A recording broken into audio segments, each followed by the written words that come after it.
Olá, olá pessoal, boa tarde. Boa tarde para todos que estão aqui conosco no Zoom, também aqueles que nos assistem lá no Facebook. É um prazer tê-los aqui novamente nessa programação de eventos que o museu tem realizado desde o início do isolamento, oferecendo aulas, debates, conteúdos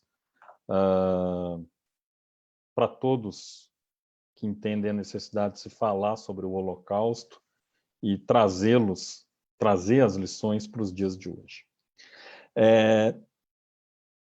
Nós temos dedicado essa semana para falar de assuntos relacionados à Covid-19, né, sempre fazendo paralelo com a missão educativa do Museu do Holocausto de Curitiba. Nessa terça-feira, nós conversamos sobre as vulnerabilidades e os desafios dos povos indígenas durante essa epidemia, uma situação muito complicada. Esse bate-papo está gravado, está disponível na nossa página do Facebook. E hoje o foco, como não podia deixar de ser, é o racismo, é o preconceito, e é sobre isso que a gente vai falar hoje, né? Apenas para a gente se organizar aqui no evento, quem nos acompanha no Zoom, existe uma ferramenta embaixo na tela de vocês, Q&A, Q&A, Questions and Answers. As perguntas, por gentileza, podem ser feitas nesse botão, e o chat também está liberado para vocês fazerem comentários. Tá? O pessoal do Facebook, já é bastante gente lá, pode fazer os comentários, podem fazer as perguntas, a gente está de olho aqui também para ajudar a enriquecer o debate. Tá?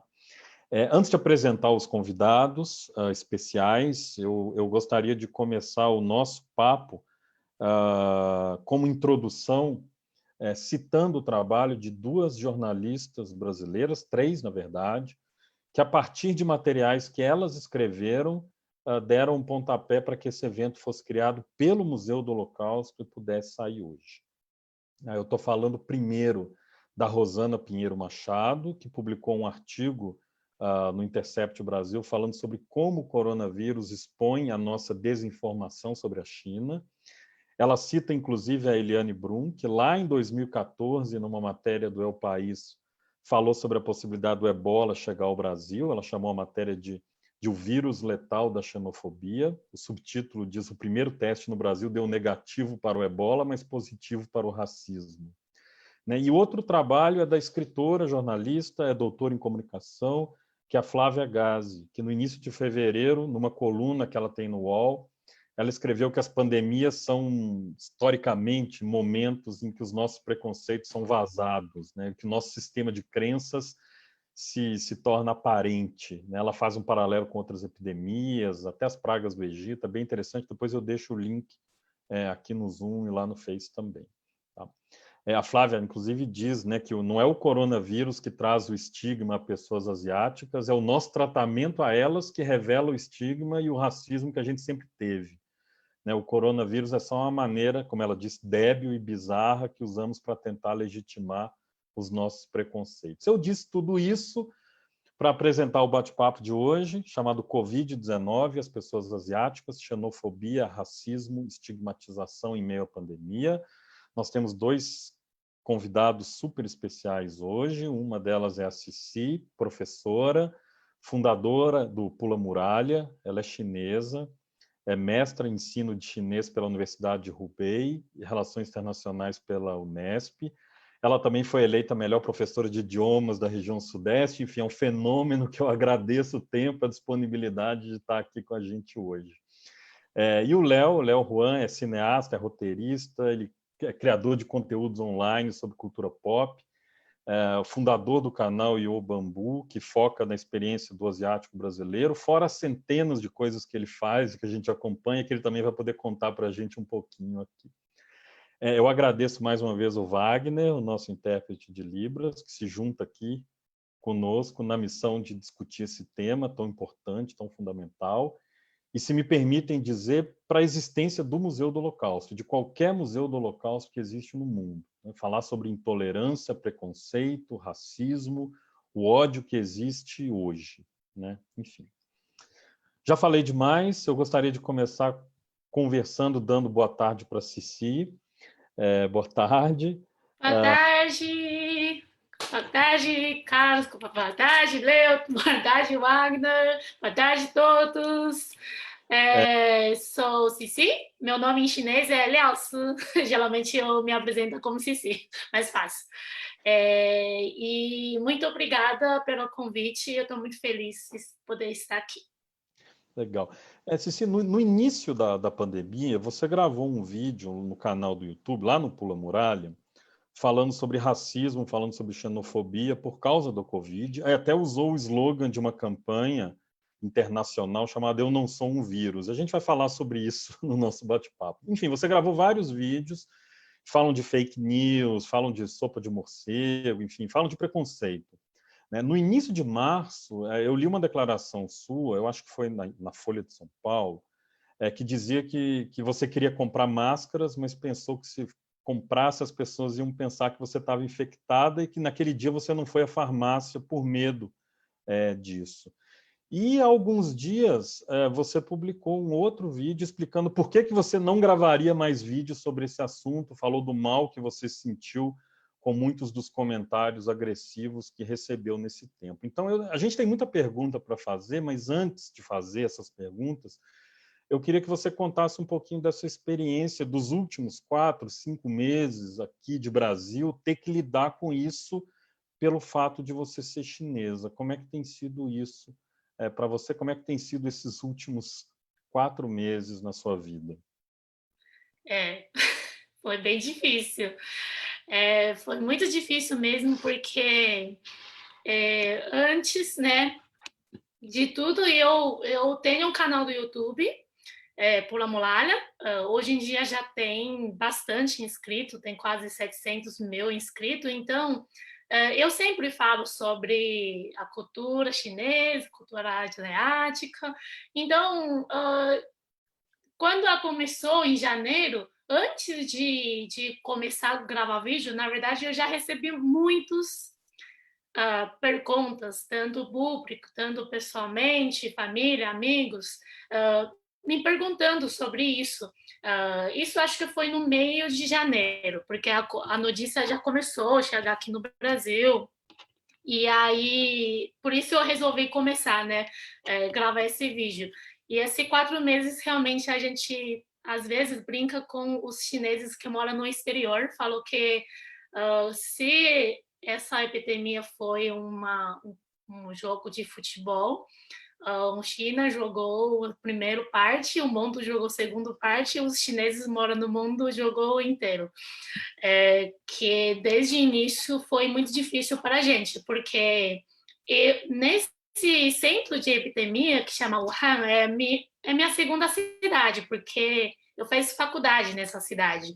Então, e minha cidade é muito, muito perto dessa cidade. Então, me atingiu muito, porque tem minha família inteira, tem meus amigos, meus professores que moram lá. Então, eu estava muito preocupado. Sim, eu comecei a gravar os vídeos, porque eu acho muito importante, né? Querendo ou não, a China, para o brasileiro, sempre foi, parece outro mundo. Mesmo que eu gravei vários vídeos, tudo isso é dos anos, acho que tem muita coisa, a pessoa ainda é muito desinformado. E, de repente, chegar uma epidemia na China, então a pessoa saiu muito fake news, saiu muito assim, não tem informação. Então, eu acho importante eu falar mais, né, pesquisar mais sobre a notícia de lá, mais confiável notícia sobre isso. E eu consegui também participar de vários debates sobre essa xenofobia, porque isso surgiu, né, durante, quando eu estava gravando o vídeo. E você falou que porque eu gravei esse vídeo ultimamente, né? Ultimamente, quando chegou no Brasil, porque a China foi mais ou menos 2 a 3 meses de muito intenso essa epidemia, mas hoje em dia já está muito mais tranquilo. Muita pessoa pergunta, meus pais já estão bem. Mas aí chegou no Brasil. E começou tudo isso de novo. Então, naquela época, eu já estava muito triste com tudo isso. Não só, né, epidemia, igual você falou, que é tudo isso que surgiu depois, que eu não imaginava. Eu sabia que existe xenofobia, eu já falava no canal, mas de repente, parece que meu canal só tem os comentários com ódio. Então, eu passei muito mal vários dias, claro. Não queria compartilhar aquele momento porque, sei lá, queria parecer mais forte. Mas realmente não foi muito difícil para mim, né, de ir lá para cá. A gente ainda vai conversar bastante sobre esses últimos meses, né? Antes da gente te bombardear de perguntas, também é mais ou menos a pergunta que eu quero fazer com o Léo. Léo, boa tarde também. Obrigado por estar aqui com a gente. Eu estava lendo o trechinho que a Flávia Gazi escreveu. Você estava concordando ali com a cabeça, a gente vai falar um pouquinho disso depois.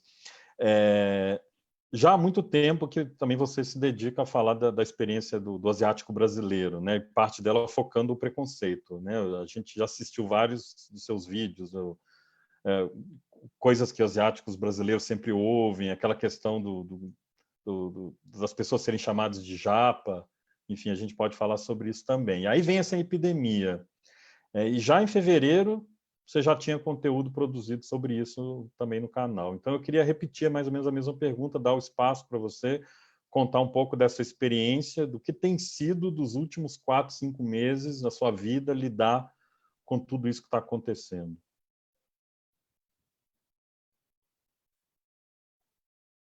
O microfone, deixa eu liberar aqui. Opa. Isso aí, agora sim. Vocês não estavam me escutando. Agora... Tudo bem? Então, na verdade, eu sinto que quando acontece coisas assim, foi bem o que a Flávia Gazi escreveu no artigo que você falou, o que acontece são que sentimentos e impressões e estigmas que os brasileiros já têm dos chineses apenas emergem. Tipo, sempre esteve lá e simplesmente vai para fora, assim.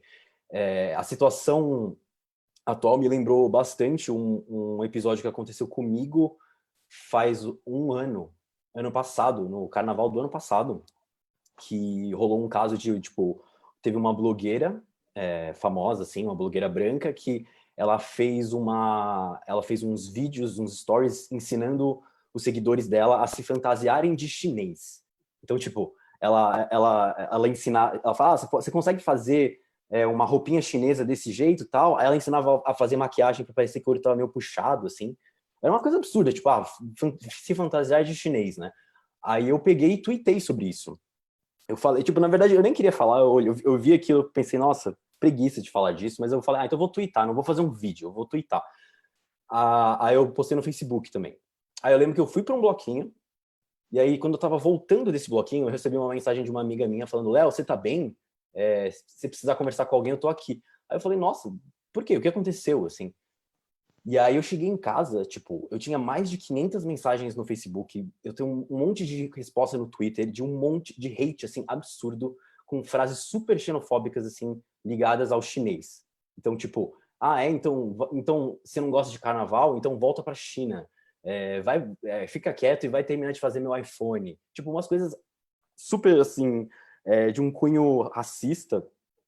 E eu senti uma coisa parecida que tem rolado com os chineses, é que nada aconteceu diretamente comigo hoje, né, por conta da pandemia, mas eu senti essa tratativa com os chineses, não só no Brasil, mas no mundo, assim, que são estereótipos e que existem já há muito tempo construídos a respeito do chinês mundo afora, assim. E aí a gente pode, inclusive, entrar num debate que aí cai na outra matéria que você falou, né, Carlos, de como a gente tem uma ideia da China que foi construída e que não tá bem longe da verdade, assim. A gente tem uma ideia muito maniqueísta de bom e mal, assim, e a gente precisa muito se informar mais com relação à China e então eu sinto que a tratativa com relação aos chineses sempre esteve aí, assim. Tipo, eu acho que na verdade a Cici pode falar isso melhor do que eu, mas assim, e aí o que acontece é que nesses momentos simplesmente joga um refletor, assim, e a gente consegue ver melhor tudo isso que já existiu há muito tempo. Quando tudo isso começou a aparecer, as notícias chegando da China, e quando já que você começou a imaginar que se transformaria numa pandemia, que isso chegaria aqui em algum momento, talvez o Léo e a Cici tenham experiências, podem até ser diferentes. Imaginava-se que a gente ia chegar a esse ponto, falando do ponto de vista do ódio, das mensagens. Em algum momento passou pela cabeça, isso aqui vai sobrar para o meu fenótipo, isso aqui vai sobrar para a minha nacionalidade, isso aqui vai acabar respingando ódio em cima de mim. Vocês pensaram nessa possibilidade lá atrás ou pegou de surpresa tudo isso? Ou, infelizmente, não pegou de surpresa? Eu acho que na verdade, já vem direto, né? Antes de eu gravar vídeo, mesmo que agora não tô gravando vídeo, então os comentários de qualquer vídeo não sai desse tema, sempre é isso. Então, lá atrás eu acho que eu já imaginava. Na verdade, a gente no canal sempre recebia esse tipo de mensagem, só que nunca foi tão intenso, porque tudo isso de tempo a gente meio que construiu um público, uma comunidade mais assim, que entende melhor, que se informa um pouco melhor. Só que com as notícias de epidemia, chegou muito hater no canal. Muitos. Muitos mesmo. Então, eu acho que eu imaginava. E por isso eu não, felizmente, né? Felizmente não entrei em uma situação muito cara a cara que uma pessoa faz comigo. Eu já ouvi falar outras pessoas, mas comigo não. Mas como eu vejo muito comentário, então na minha cabeça já tem esse formato. Por isso, quando eu saí, quando eu ver pessoa, quando eu queria comprar uma máscara, eu acreditar na minha cabeça que a pessoa me veja, parece que eu tô levando um vírus, porque eu tô comprando uma máscara. Talvez não, mas como eu já tô tanto na minha cabeça, eu sinto isso. Eu super esperava mesmo essa reação, assim. Eu imagino que outros descendentes de asiáticos, né, como eu, talvez não imaginassem, mas eu imaginava porque o meu discurso principal, assim, que eu tenho no meu canal, eu criei o Yobambu, que era um canal que a gente falava sobre a experiência de ser asiático brasileiro. Aí eu saí do Yobambu e hoje eu tô sozinho, mas eu continuo falando. E um dos nossos principais, assim, uma das coisas que eu costumo falar bastante é como nós não somos brancos, assim. Os asiáticos brasileiros, eles acreditam que são brancos lá no fundo. Eles acham que, assim, eles vão pertencer mais ao país, de alguma forma. É uma coisa inconsciente, não é que, tipo, um garoto asiático de 15 anos vai pensar, eu me acho branco. Não são com essas palavras que ele pensa na cabeça dele, mas ele sente, inconscientemente, ele tem essa sensação, assim. E o trabalho que eu faço é de lembrar nós, asiáticos brasileiros, que nós não somos brancos. A gente, na verdade, a gente recebeu certas permissões, mas quando acontece alguma coisa, rapidamente a gente é lembrado de que a gente não pertence. Tipo, e aí, como, por exemplo, o caso da pandemia. Então, eu super esperado, Tanto que, nesse momento, eu percebo que tem muitos asiáticos, principalmente jovens, entendendo isso. Os mais velhos ainda têm um pouquinho de dificuldade de compreender. E eu entendo isso. Eu sei da onde vem. Agora, os mais novos, eles estão querendo falar sobre isso. Tipo, cada dia eu sinto que surge um novo pequeno coletivo de asiáticos brasileiros com, tipo, 18, 19 anos, assim, querendo falar sobre essas questões, porque são coisas muito latentes que a gente nunca falou sobre e a gente está falando agora. Então, assim, eu, pessoalmente, assim, já esperava, assim, essa reação. É impressionante a gente ouvir essas coisas e fazer as relações com as minorias com as quais a gente teve até hoje a oportunidade de conversar e de trabalhar, toda essa questão da estigmatização. Você falou uma palavra que eu não sei se o público entendeu muito bem, eu entendi muito bem, porque às vezes a gente sente isso. Você falou numa palavra preguiça, aquilo que a gente ouve. Enfim, eu entendi muito bem, eu não sei se o público captou a essência do que é preguiça, de lidar com esse tema. E eu queria perguntar para você se esses comentários, esses haters, como vocês lidaram com isso? Houve uma paciência para responder? Isso foi ignorado, totalmente ignorado nos canais, é bloqueado? Ou houve lá no início, não há mais, enfim, uma iniciativa de respondê-los, ou de discutir, ou de se debater, ou de simplesmente ignorar por uma questão de que isso faz mal de alguma forma? Como é que vocês lidaram, conseguiram lidar com esses haters nesse processo aí de 4, 5 meses? Teve muitos momentos que eu respondi vários, mas eu deletei. É justamente essa coisa que eu acho que eu entendi, essa preguiça também de que você recebeu tanto de mesma coisa, tudo de hoje, e eu acho que não agenda você brigar com as pessoas, porque isso não vai mudar. E eu também não quero, porque eu sei que isso vai passar. E meu canal, ele não é sobre epidemia, igual eu falei no último vídeo. E eu não quero o meu canal virar um lugar de briga. E eu acho que, né, esses haters, eles meio que tem alguns, né, que ele quer ser visto também. Então eu simplesmente ignorei, porque eu tô falando uma coisa que eu acho importante para meu canal. Então, sim.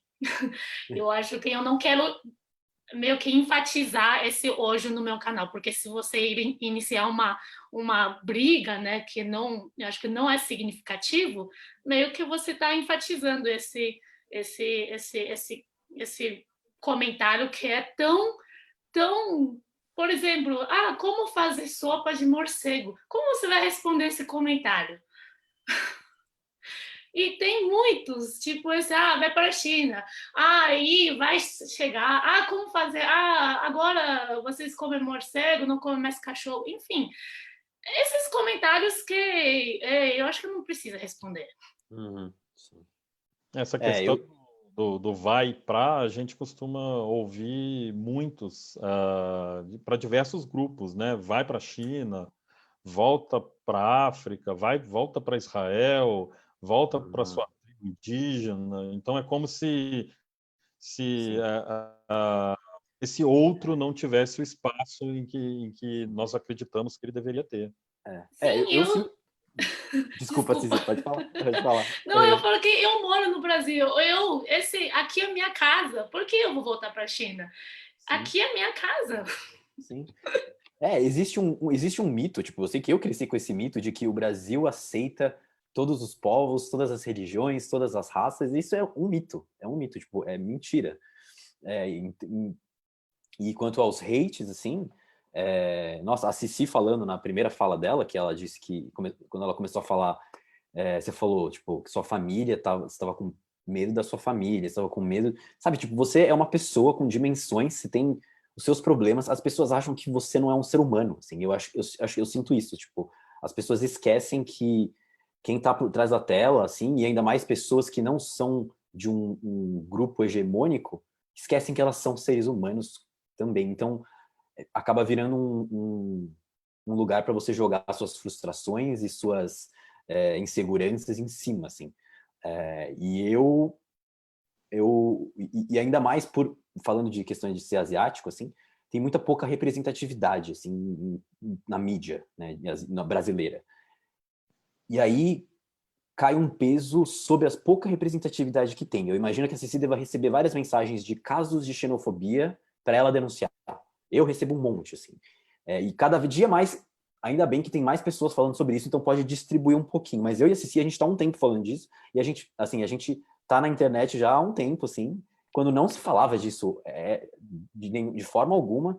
Então cai uma pressão, assim, eu sinto tanto dos haters, mas esse daí eu tento ignorar, assim, tipo, machuca, é complicado, mas eu tento ignorar. Mas também cai uma pressão das pessoas que têm boas intenções, tipo, eles querem que você fale sobre isso e denuncie, só que às vezes é um peso que cai sobre poucas pessoas. E aí tá num problema de representatividade, um problema de como não é muito falado, a quem recorrer nesse momento, né?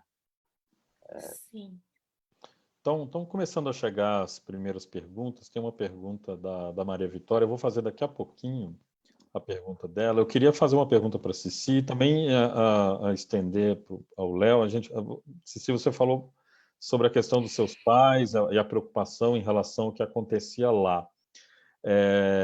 Os seus familiares, seus conhecidos na China,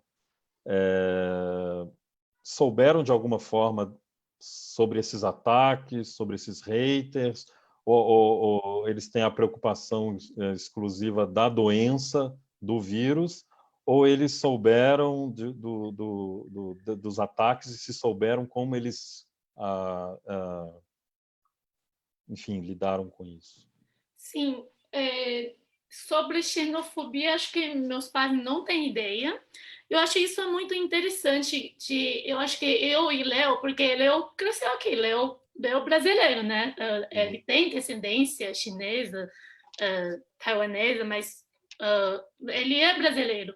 Eu vim aqui com 24 anos. Então, eu cresci na China, eu fiz faculdade, mestrado na China, então eu acho que até hoje, para mim, talvez essa xenofobia, talvez eu receba de uma forma um pouco diferente. Por exemplo, se eu falar para meus pais sobre xenofobia, eles não vão entender o que é isso, porque eles nunca viveram em outro país. Por quê, né? Porque as pessoas zoam a gente de onde a gente cada um tem uma cultura diferente. Então, eu acho que eles não sabem, mas se eu fiz aquele vídeo de Eu Não Sou um Vírus, também respondendo né, todos esses comentários, as pessoas que pediram também, e para meus pais também. Eu traduzi para meus pais todos os comentários que eu recebi, porque eu acho que é bom, é importante também chamar as pessoas que tem pessoa apoia. Então, porque eu gravei esse vídeo também porque eu fazia live com meus pais quase toda semana, naquela época. Então, eu traduzi para meus pais, eles ficam muito emocionados. E eu queria que eles sabem que eu estou bem também, porque eles estavam um pouco preocupados de, será que isso vai influenciar você? Que eles perguntaram. E eu falei, não se preocupe também, né, meus pais. E eu sou filha única, imagina, eles vão ficar desesperados se soubesse isso. Então, eu só passei energia boa para eles. Para eles, né, estava passando essa epidemia, ficando em casa, e eu queria que eles fiquem bem, sabendo eu estou bem também. Léo,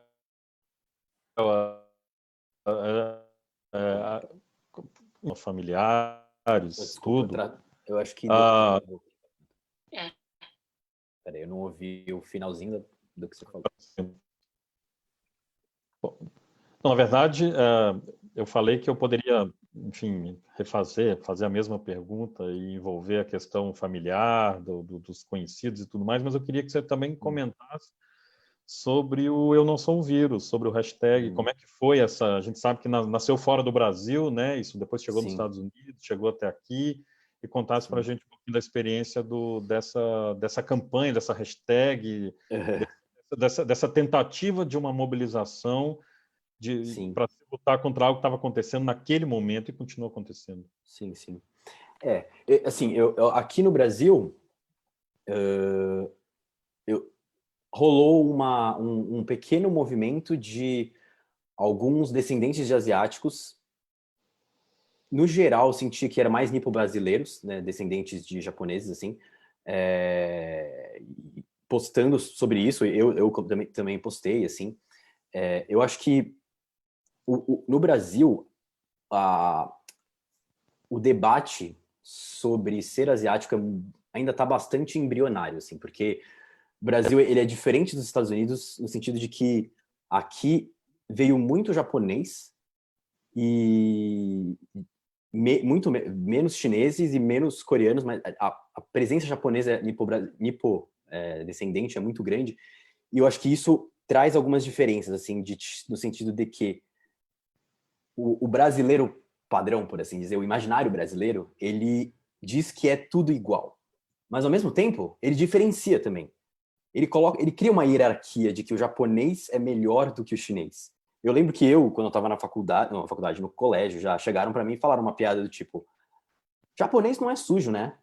Mas existe um tipo de japonês sujo, você sabe quem? É o chinês. Tipo, para mim falaram essa piada, assim. E assim, então existe essa hierarquia, né? Que cria-se no imaginário popular. Então, então, assim, eu acho que a gente está começando a conversar um pouco sobre isso para perceber que é diferente a forma que a gente, inclusive, deve lutar contra os preconceitos com asiáticos. Porque um debate muito que a gente está conversando agora é: nós sofremos racismo? Podemos usar essa palavra racismo? Principalmente considerando que a grande maioria dos asiáticos aqui são descendentes de japoneses. Eu não tenho a resposta. Eu acho que não, na verdade. Assim, eu acho que é uma coisa mais complexa. Eu acho que chinês sofre racismo. Eu acho que o chinês que chega aqui sofre um racismo, sofre uma xenofobia. Mas os descendentes que vivem aqui, não sei se é racismo. Tipo, a gente não foi escravizados como nos Estados Unidos aconteceu em alguns casos, então é diferente, assim. E o que eu quero dizer com isso? Que a nossa comunidade brasileira não é muito acordada a comunidade asiática brasileira não é acordada para essas questões. Então, o movimento do Eu Não Sou um Vírus que nós falamos foi pequeno, assim, foi um número pequeno de pessoas que começaram a falar, que eu acho que, assim, é importante, mas eu, pelo menos, não senti que teve foi tão impactante quanto eu vi em outros lugares, assim, não sei. Espontâneo, foi algo... Foi uma coisa, não foi tão espontânea, eu acho que uma coisa que acontece muito é que a gente copia muita coisa dos Estados Unidos, então nós estamos num momento ainda de entender melhor o nosso lugar como asiáticos brasileiros, assim. Falando um pouquinho da hashtag, eu acho que ela não se tornou aqui no Brasil uma coisa tipo uau, assim, foi mais um momento assim espontâneo, não, uma coisa momentânea, tipo, nossa, tá acontecendo essas coisas, precisamos falar sobre isso e vamos falar sobre isso e aí aconteceu, assim. Mas eu acho que os asiáticos brasileiros ainda têm muito o que inclusive desconstruir a respeito deles mesmos para daí fazer uns movimentos sociais mais assim que tenham mais sentido. A gente vai falar um pouco no final sobre o que esperar do futuro, se a gente pode ser otimista em relação a como a gente vai lidar com esse preconceito a partir de agora. Inclusive, o que uma das perguntas que a Maria Vitória fez aqui, que uma delas eu vou repassar para a Cici agora. Ela está dando boa noite, já quase boa noite. Ela está perguntando, ela queria me solidarizar com você e os ataques que você sofreu e vem sofrendo, E a pergunta dela é se a pandemia do Covid mudou a forma como você percebe e pensa a discriminação contra os asiáticos e amarelos aqui no Brasil. Se essa pandemia mudou a forma com que você pensava, ou se apenas colocou, como a gente estava falando, um holofote em cima de algo que já se percebia. Primeiro, muito obrigada. A Maria Vitória, sim, Maria Vitória. Boa noite. E eu acho que igual o Leo falou, né? Como eu já faz canal faz um tempo, na verdade eu já falei um pouco, né? Antes, não é foco do nosso canal, mas eu já percebi antes, porque querendo ou não, quando você tá público, você recebe todos os tipos de comentário, né? Mas dessa vez foi mais, parece que a pessoa sai do armário, que estava escondido, agora todo mundo sai do armário porque parece que a epidemia permitiu que todo mundo, tipo, pode existir xenofobia, porque todo mundo está falando porque eu não posso falar, então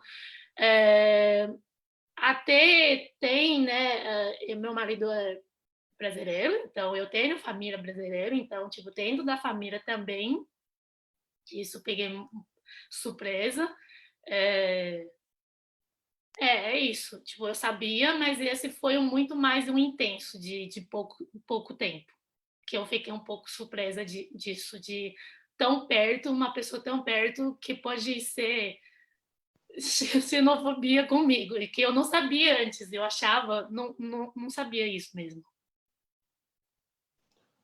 Léo, a pergunta que a Maria Vitória faz para você é a seguinte, ela fala o seguinte: Léo, você que já produz um conteúdo sobre asiático brasileiro, que é muito importante, inclusive, há um bom tempo, você tem a impressão de que, ao mesmo tempo que os ataques pioraram na pandemia, por outro lado, há mais pessoas interessadas e dispostas a entender e combater essa discriminação? Há mais pessoas procurando pelos seus vídeos, por exemplo, e ela fala mais amarelos entrando para esse ativismo? Pode ser essa um olhar um pouco otimista de como nós vamos sair dessa pandemia com um número maior de pessoas engajadas, de certa forma, a buscar combater essa discriminação? A gente pode ser otimista a esse ponto? Eu acho que até que sim, assim, tem esse silver lining, né? Eu acho que assim, evidenciou-se a diferença. Tipo, como eu falei no início, assim, os asiáticos brasileiros acreditam que eles são brancos, porque assim eles sentem que eles pertencem mais ao país. E a partir do momento em que você começou a, em alguns casos, literalmente, alguém xingar você ou falar para você, gritar corona para você enquanto você tá, sei lá, num bloquinho de carnaval,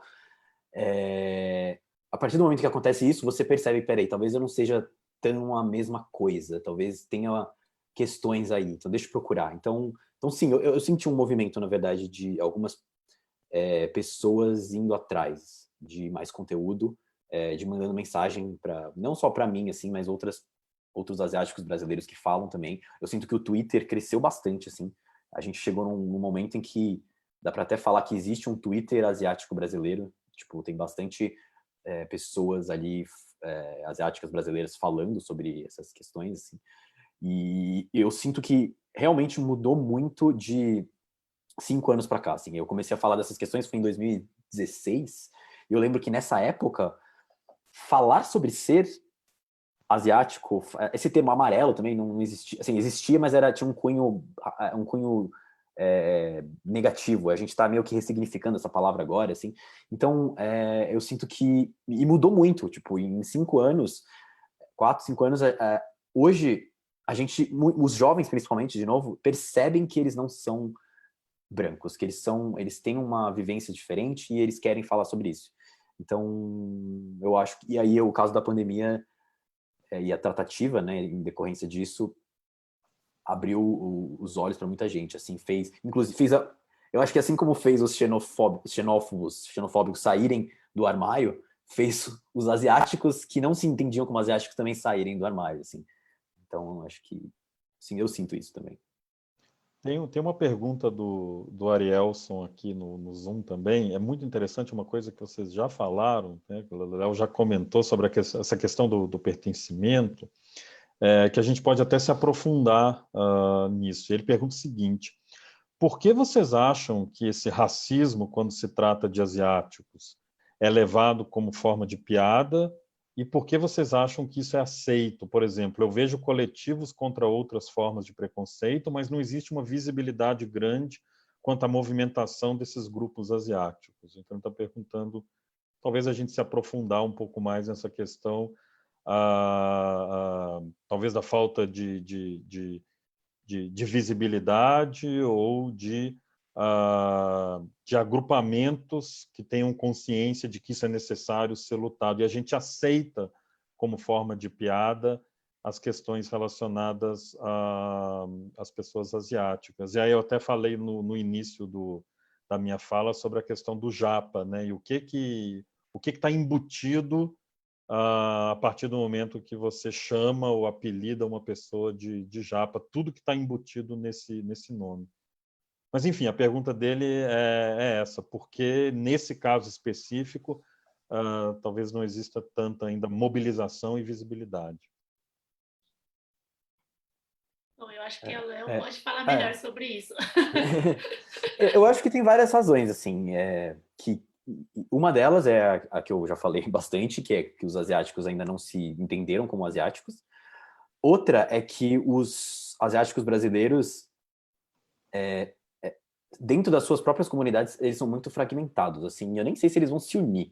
Que é tipo, então você tem os japoneses, você tem chineses, tem taiwaneses, você tem coreanos, e assim, tem toda uma relação ali histórica e de dominação que é complicada. E então, assim, eu acho que esses grupos em si já são fragmentados, o que impediu uma certa união, assim. Tem isso, eu acho que tem, assim, tem o fato de que, como a xenofobia, o preconceito racial que nós sofremos não é algo que abertamente mata pessoas, não é tão aberto, não é terrível como é com a comunidade negra. Então, assim, a gente não se movimenta assim muito para sabe, a gente tem os nossos privilégios, nós não somos brancos, mas nós também não sofremos com outras comunidades, outros grupos, então temos os nossos privilégios, eu tô bem aqui, eu ganho meu dinheirinho, tal, não sei o quê, eu sou aceito, sabe, eu posso entrar no shopping de luxo, que ninguém vai me impedir, sabe, na verdade, inclusive, tipo, acham que eu sou mais inteligente que os outros, então, assim, eu acho que o asiático, ele ficou num lugar confortável por muito tempo. E eu entendo, inclusive, tipo, os nossos, falando da minha família, assim, que é a família que veio, minha família veio de Taiwan, tipo, eles chegaram bem pobres aqui, tiveram que trabalhar bastante, assim, então, assim, eles não tinham tempo para ficar pensando sobre essas questões, eles tinham que sobreviver. E aí, então, assim, então eu entendo, e essas são algumas razões que eu acredito que levaram a gente não falar sobre isso. O que está acontecendo agora é que nós estamos percebendo como outros grupos falam sobre opressão e preconceitos e parando para pensar, peraí, a gente tem algumas coisas para falar também. Pode ser que a gente não temos nossos privilégios, nosso lugar ali, mas a partir do momento em que a gente não fala sobre isso, será que é só a gente que sofre, sabe? No sentido de, eu já falei bastante no meu canal, como que os estereótipos ligados principalmente aos nipo-brasileiros são utilizados para oprimir outros grupos, tipo a comunidade negra, por exemplo. Então, a partir do momento em que você fala, tipo, para passar na USP mata um japonês, sabe? Ou tipo, olha só esse japonês aí, eles trabalham pra caramba, trabalharam pra caramba, chegaram pobres aí, imigrantes, olha pra USP como só tem japa, sei lá. E aí você usa esse argumento para derrubar, tipo, não, cotas ou qualquer coisa assim, isso aí, olha para os japoneses, tá? Você tem fala do presidente literalmente falando isso, tipo, olha a raça japonesa, olha só como eles são inteligentes, sejam mais como eles. Então, assim, tem muitas coisas que nós precisamos desconstruir, assim, porque é interseccional, né? Não é tipo, não é só a gente. Assim, a gente está numa comunidade, a gente vive num grupo, e ser amarelo, ser asiático, como você quiser, ou ser oriental, como você quiser chamar, assim, é uma coisa toca outras vivências também, que não só a nossa. Então é isso. Eu acho que os jovens, eles estão percebendo isso e estão falando sobre isso, assim. Do que eu acho bem, assim, e eu acho que está muito ligado a privilégios mesmo, assim. Os asiáticos têm muito privilégio, então a gente não fala. Porque eu percebo também que os asiáticos brasileiros os primeiros asiáticos, a maioria dos asiáticos brasileiros que estão falando disso são asiáticos que não se enquadram num padrão de homem hétero cis, assim. A grande maioria são, tipo, também pertencentes a outros grupos. Então também é LGBT, ou sabe, tal. Então, assim, por quê? Porque essas pessoas, elas conseguem reconhecer melhor, elas têm mais consciência de si. Então, assim, quanto mais você foge do padrão homem branco, hétero, cisgênero, assim, parece que mais você percebe como, não, a gente precisa falar disso também. Assim. Então, acho que deve ter outras razões também. Nós estamos num momento de aprendizado agora. Serve de um impulso para se discutir quem nós somos, né? Isso está acontecendo com outros grupos, em outras etapas, por outros motivos. Eu queria fazer uma pergunta para vocês dois, mais num sentido de percepção. A gente tem falado muito usado muito a palavra pico, o pico da doença, o pico da utilização, enfim, dos leitos de UTI, o pico da doença e tudo mais. Eu queria falar sobre um possível pico da xenofobia.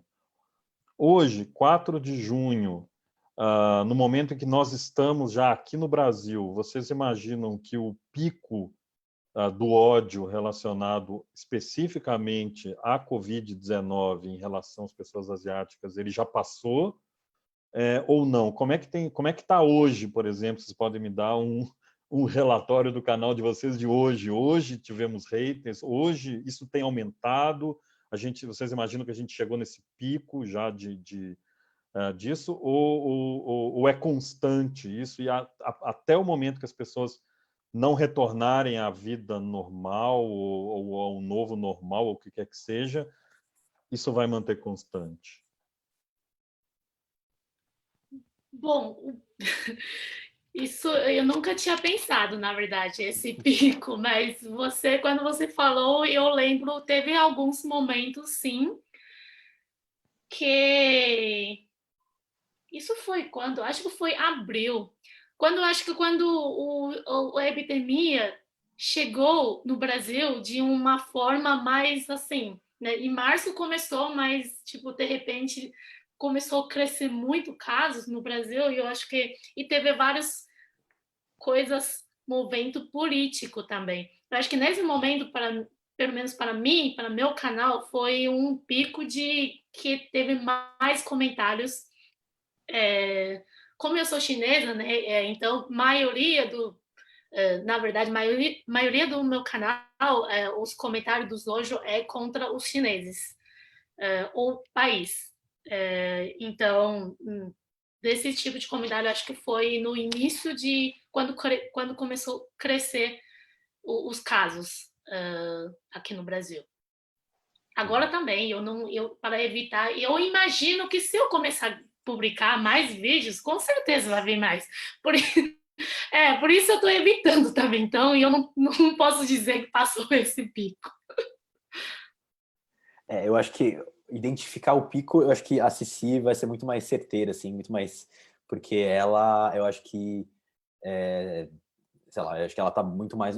Você, por ser chinesa, eu ainda sou descendente de taiwaneses e portugueses. Então, assim, eu acho que a Cici tem um medidor melhor com relação a isso, assim. Mas a impressão que eu tenho é que grande parte dos debates, assim, meio que mudaram para um viés mais político tal, e falar sobre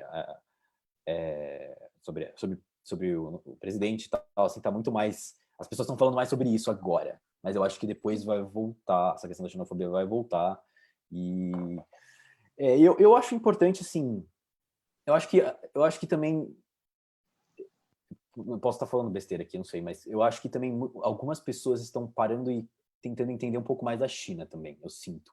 Tipo, ao mesmo tempo que tem pessoas que estão criticando, assim, e falando de sopa de morcego, sei lá, tipo, eu acho que tem pessoas também que estão querendo se informar mais e perceber que... Porque a gente, aqui no Brasil, assim, a gente, pelo menos a minha bolha, cresceu pensando perigo amarelo. Tipo, China, sabe, eles vão dominar o mundo e a gente não pode, sabe, eu não sei, eu cresci com essa mensagem, assim, isso que eu fiz um colégio de maioria, tipo, muita gente, muito asiático tinha no colégio, que a grande maioria era nipo-brasileira, assim, mas boa parte era asiática, e a gente cresceu com essa, tipo, inclusive no nosso ensino aqui, eu lembro que a gente não aprende muito sobre, na história, no meu, né, eu não sei se mudou agora, eu tenho 29 anos, então, assim, quando eu cresci, assim, a história que eu aprendia era focada principalmente no história da Europa, e o pouco que a gente via da China era muito assim, tipo, sei lá, e sempre assim, por exemplo, sei lá, Guerra do Ópio, sei lá, a Inglaterra, tipo, destruiu a China e, eles não criaram essa ideia pra gente de que a Inglaterra, sabe, ferrou com a China, era só tipo, não, era uma guerra ali, a coisa foi justa, sei lá, então é construída uma ideia da China e eu acho que algumas pessoas estão começando a repensar isso, peraí, talvez não seja tão simples assim. Então, eu espero que isso faça algumas pessoas mais curiosas com relação ao assunto, buscar... Tem pessoas na internet, no YouTube, inclusive brasileiros, assim, falando sobre a China de uma forma responsável, uma forma interessante, assim. Então, eu acho que dá para pesquisar e achar conteúdo e entender melhor que as coisas não são tão simples. Sei lá, sabe? Tipo, então, eu acho que tem esse lado também, eu espero. Agradecendo muita gente que tá comentando também no Facebook, mandando abraço, mandando beijo, mandando os parabéns pela iniciativa da gente estar conversando aqui, o Alexandre, o Horácio, bastante gente. Eu quero começar a caminhar para o final do nosso papo e tentar projetar alguma coisa para o futuro, olhando, enfim, com um olhar, tentando encontrar algum legado, alguma lição, alguma reflexão que possa ser usado para combater essa discriminação em momentos que possam ser considerados normais na nossa sociedade, né? Fora de momentos de pandemia. E aí eu faço a pergunta para vocês: o que a gente pode aprender e usar disso a partir do momento que a gente espera que seja logo, não temos noção, mas a partir do momento que nós retornarmos a uma vida normal, ou próxima do normal, ou um normal diferente, mas normal, o que a gente vai ter aprendido disso tudo e o que a gente pode usar desse sentimento ruim que eu imagino que vocês têm tido e sido alimentado nesses últimos meses por causa da pandemia. Então, a minha pergunta é, olhando para frente, o que a gente pode aprender e, do ponto de vista prático, talvez, como sair desse momento tão ruim do ponto de vista do preconceito e do ódio, e como é que a gente pode aprender e usar isso na sociedade?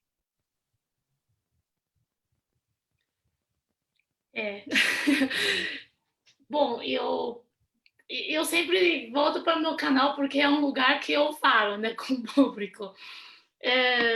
Claro, tem o meu pessoal também, eu acho muito importante, porque eu sou uma pessoa também. Mas, assim, no canal ultimamente eu tenho pensando muito, desde a epidemia que começou no Brasil, que vai ou não vai falar o quê? Apareceu uma coisa que todo mundo está esperando que eu fale alguma coisa, sei lá que eu falo. Que na verdade, teve um canal do YouTube que um brasileiro mora na China e foi hackeado o canal dele, porque ele falou sobre isso, então isso me traz muito medo. Mas, assim, agora a gente está falando para o futuro. Então, para o futuro, eu acho que, pelo menos na minha ponto de vista, no meu canal, eu construí uma comunidade sempre para informar. Eu acho que informações que a pessoa precisa para terminar a xenofobia. Claro, não sei se terminar, mas assim, cada vez a pessoa sabe mais com a cabeça, com uma visão mais aberta. pessoal tem menos xenofobia, porque ele conhece mais. Então, eu acho que... e cada vez tem mais, eu percebi que tem mais pessoa informada. Então, essas pessoas, eu estou muito feliz que tem pessoa, nem precisa pessoa vai lá responder os comentários com hoje, porque eles foram informados. Então, eu acho que é bom construir né, olhando parte bom, porque a gente não pode acabar uma coisa de uma vez, então a gente tem que tomar cada vez um espaço de, né, encaminhando para mais pessoas, juntando mais pessoas do nosso lado. Uhum. É isso. Eu concordo bastante com a Ceci no sentido de... Eu sou bem otimista, assim, também. Eu acho que, assim, esse caso, o que está rolando, assim, tudo no mundo, está despertando, assim como no texto da Flávia Gazi, né, fala, coisas que sempre existiram com relação a chineses, principalmente, assim. Então, tipo, que dá para remontar até, sei lá, até o século XVII, assim, tipo, inclusive, isso é uma coisa que eu tenho lido recentemente bastante sobre como os estereótipos do chinês foi construído, assim, por revistas que eram populares no Brasil lá pelos anos, lá para o final do século XIX. Então, assim, existe há muito tempo já esses estigmas, há muito tempo. Tipo, tem registros de tipo, Machado de Assis sendo comparando o chinês com o chimpanzé, assim. Então, tipo, existe há muito tempo. O que tá acontecendo é que a gente tá falando agora, despertou isso, a gente tá falando sobre isso, e eu tô me repetindo um pouco, mas é isso. Eu acho que a gente vai, ao mesmo tempo que tá fazendo essas pessoas destilarem ódio e xenofobia, tá fazendo essas mesmas pessoas pararem para pensar também, tipo, da onde vem isso. Eu acho que esse papo aqui, por exemplo, a gente está conversando aqui e vai informar mais pessoas, e pessoas que veem outros destilarem ódio assim, param e pensam, não tá certo falar desse jeito, deixa eu entender melhor. Então eu acho que eu acho que a busca por informação é um futuro que eu gosto de acreditar que vai, assim, que a gente vai caminhar para lá. Mais pessoas interessadas em conhecer o outro lado, sabe? E não só o que a gente cresceu, que cresceu ensinando pra gente, sabe? Eu vejo muito isso. Uhum. Legal. A gente tá passando aqui de 1 hora já de conversa, já é bastante tempo. Lembrando para quem chegou depois, tanto aqui no Zoom quanto no Facebook, essa conversa já vai estar disponível logo no momento que ela for encerrada, ela já vai estar disponível lá no Face do museu, como para poder assistir, para poder compartilhar. E antes da gente fazer o encerramento, eu acho que também é bacana proporcionar para as pessoas que estão nos assistindo os canais e como fazer para que outras pessoas possam conhecer um pouco do que vocês fazem, a quantidade de coisa que o Léo produz e publica, o trabalho sensacional que a Ceci faz. Então, assim, deixar espaço aberto assim também agora no final para vocês falarem um pouquinho, darem alguma referência de onde encontrar o canal dos canais, onde vocês estão, para quem quiser conversar mais com vocês. Sempre eu falo primeiro, Léo? Criou esse padrão, assim, então estou respeitando. Pode falar, pode falar. Mas, o meu, na verdade, é só... eu tenho um canal no YouTube que eu falo mais detalhadamente sobre essas questões, mas eu também falo no meu Instagram. No Instagram, normalmente, meu Instagram e no meu Twitter, normalmente eu costumo trazer coisas mais, mais espontâneas, assim, que tá acontecendo no momento, então eu falo. Então, é só me buscar meu nome, que é Léo Wan, Léo HWAN. Eu não vou dar o arroba, porque em cada rede é um arroba diferente. Então, é só ir na busca e escrever Léo Wan, eu tô lá. E recentemente também tenho produzido vídeos pro TikTok, se vocês têm curiosidade. Que bom. Leo, mas não seria todo mundo não fala Wang? Será que a pessoa vai As pessoas, é o Wan. É o Wan que fala.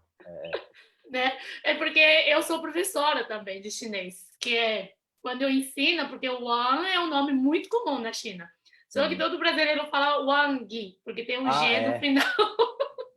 É Seu verdade. também, né? Também. Muita Sim. gente fala Wang, né? Bom, eu tenho um canal chamado Pura Muralha, inclusive, acho que não sei se aparece, eu coloquei Cicita Pura Muralha, porque né? Pura Muralha sempre preciso explicar, é Pura Muralha. E eu tenho um outro canal chamado Clube de Chinês, mas esse canal é para quem quer conhecer a língua chinesa, porque eu sou professora, então eu dou aula nesse canal, então tenho 2 canais. E no Instagram também chama Pura Muralha, então mais fácil achar, Facebook também. Legal, pessoal. Eu quero agradecer, dizer que eu fiquei muito satisfeito em poder ouvi-los. Eu imagino que todos que estão nos ouvindo também ficaram muito satisfeitos e entenderam muito bem as relações que podem ser feitas. Muitos comentários no Facebook, a Andrea falando sobre o comentário do Léo, o entendimento do privilégio, de estar saindo da bolha, dos grupos que que sofrem muita discriminação para além da xenofobia, está falando sobre a reflexão, o pessoal agradecendo. E eu agradeço tanto a Cici quanto o Léo, foi muito legal. Agradeço o Wagner também. Quero repetir algo que eu falei lá no início. As pessoas pensam mais um museu do Holocausto falando sobre esse tema e qual é a relação desse tema. E mais uma vez, se me permitem dizer, é um tema muito importante, é um tema fundamental para a existência do Museu do Holocausto, de qualquer museu do Holocausto no mundo. Falar sobre preconceito, falar sobre intolerância, falar sobre racismo, ódio que existe hoje. A gente vive, no momento, um período extremamente difícil, complicado, e por tudo que está acontecendo no planeta, e também aqui no Brasil, pelo menos na minha opinião, a gente precisa manter o foco na questão da doença, na questão de como vamos sair disso e tudo que está relacionado ao Covid-19. E uma dessas relações é justamente o preconceito e a xenofobia contra as pessoas asiáticas. Então, Cici, muito obrigado pelo tempo, pela disponibilidade. Léo, brigadão. Wagner, novamente, obrigado para todo mundo que nos acompanhou. E em breve o museu divulga a relação dos eventos aí da próxima semana e das outras semanas, sempre com alguma aula especial ou com algum debate especial. Muito obrigado, fiquem bem, fiquem seguros, fiquem em casa se puderem e nos vemos muito em breve. Grande abraço para vocês. Obrigado. Tchau. Tchau.